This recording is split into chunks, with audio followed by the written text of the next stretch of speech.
শেরপুর শহরের ব্যস্ততার মাঝে যেন থমকে আছে শত বছরের এক ইতিহাস।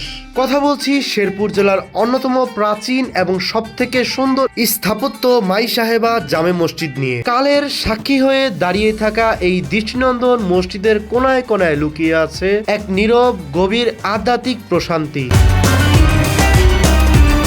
ইতিহাসের পাতায় চোখ রাখলে জানা যায় আনুমানিক 1750 থেকে 1800 খ্রিস্টাব্দের মাঝামাঝি সময়ে নয়নানী জমিদার পরিবারের এক মহিয়সী নারী এটি নির্মাণ করেন।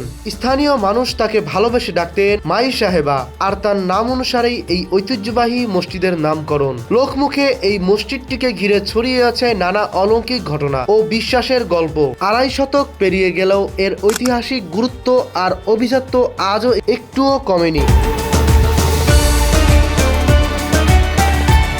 মসজিদটি যেমন নান্দনিক আয়তনে তেমনই বিশাল। শহরের প্রধান ঐতিহাসিক মসজিদগুলোর মধ্যে এটি অন্যতম সুবিশাল। এই মসজিদে একসাথে হাজারো মুসল্লি সারিবদ্ধভাবে সালাত আদায় করতে পারেন। মোঘল স্থাপত্যর সুনিপুণ কারুকাজ, সুবিশাল গম্বুজ আর মাথার উপর দাঁড়িয়ে থাকা সুউচ্চ মিনার সব মিলে এর সৌন্দর্য এক অপূর্ব আবহাওয়া তৈরি করেছে। মসজিদটির ভিতরে প্রবেশ করতেই সুশীতল স্নিগ্ধতা মনকে আচ্ছন্ন করে দেয়।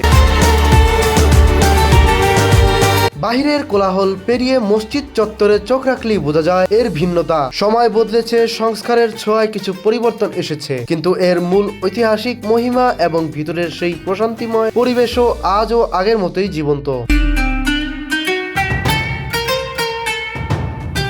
শেরপুরের সমৃদ্ধ ঐতিহ্য আর ইতিহাসকে বুঝতে হলে মাই সাহেবা জামে মসজিদের সৌন্দর্য অনুভব করাটা যেন আবশ্যক। আজ এই পর্যন্তই। শেরপুরের এই ঐতিহাসিক রত্নটি আপনাদের কাছে কেমন লাগলো তা কমেন্টে জানাতে পারেন। এই ধরনের ঐতিহাসিক ভিডিওগুলো পেতে চ্যানেলটি সাবস্ক্রাইব অথবা ফলো করতে পারেন। দেখা হচ্ছে নতুন কোনো ভিডিওতে।